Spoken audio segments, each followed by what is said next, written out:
নমস্কার বন্ধুরা, মাত্র 10 টাকা ওরিও বিস্কুটের প্যাকেট দিয়ে কিভাবে অসংখ্য চকলেট আইসক্রিম বানিয়ে ফেলা যায় সেটাই আজকে আমি আপনাদের কাছে বানিয়ে দেখাবো।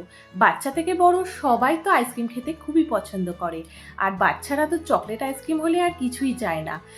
বাচ্চাদের বায়না সামলাতে আর বাইরে যেতে হবে না আইসক্রিম কিনতে।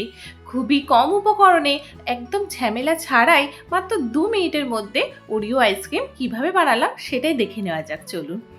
একটা মিক্সিং জারে আমি এখানে ওরিও বিস্কুটের প্যাকেট থেকে 4টে বিস্কুট নিয়ে নিয়েছি আর 1 চামচ চিনি দিয়ে দিলাম।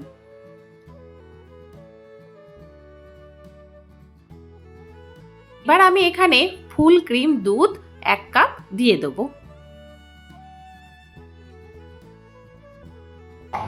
এবার মিক্সির ঢাকনাটা বন্ধ করে এটার একটা স্মুথ পেস্ট বানিয়ে নেব।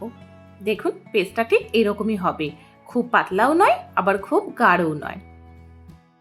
এবার আমি একটা আইসক্রিম মেকার নিয়ে নিয়েছি, তার মধ্যে এই পেস্টটা ঢেলে দেব। এই আইসক্রিম মেকারটায় 6টা বক্স আছে। আমি আজকে 2 রকমের আইসক্রিম বানাবো, সেই জন্য চকলেট আইসক্রিমটা কম পরিমাণে বানিয়েছি। আপনারা যদি বেশি পরিমাণে বানাতে চান তাহলে প্যাকেটে যতগুলো বিস্কুট থাকবে সবগুলোই দিয়ে দেবেন, তার সাথে চিনি আর দুধের পরিমাণটাও বাড়িয়ে দেবেন। এইভাবে সমস্ত পেস্টটা দেখুন ঢেলে দিলাম। এবার একটা একটা করে সব লাগিয়ে দেবো। এবার এই আইসক্রিম মেকারটা ডিপ ফ্রিজে ঢুকিয়ে দেবো জমার জন্য। ওভারনাইট রেখে দেবেন, কারণ 4-5 ঘন্টায় খুব একটা ভালো জমবে না।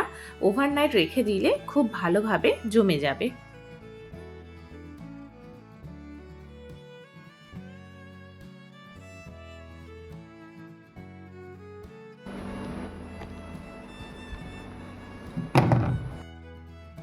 ওভারনাইট রাখার পর এবার নেক্সট দিন এটাকে বার করছি, চলুন দেখে নেওয়া যাক।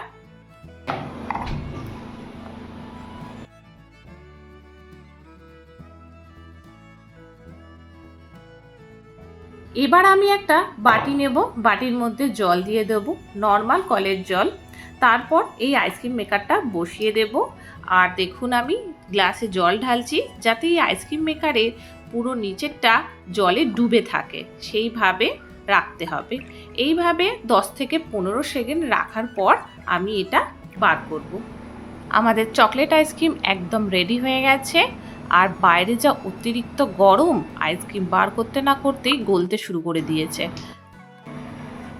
তো কত সুন্দরভাবে মাত্র 10 টাকা ওরিও বিস্কুটের প্যাকেট দিয়ে বাড়িতে খুবই চটজলদি কোনো রকম ঝামেলা ছাড়াই বানিয়ে ফেলা যায় খুবই সুন্দর টেস্টি চকলেট আইসক্রিম।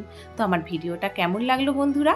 যদি কোথাও এতটুকুও ভালো লেগে থাকে একটা লাইক করে দেবেন, আর নতুন বন্ধুরা আমার চ্যানেলটা সাবস্ক্রাইব করে পাশে থাকবেন।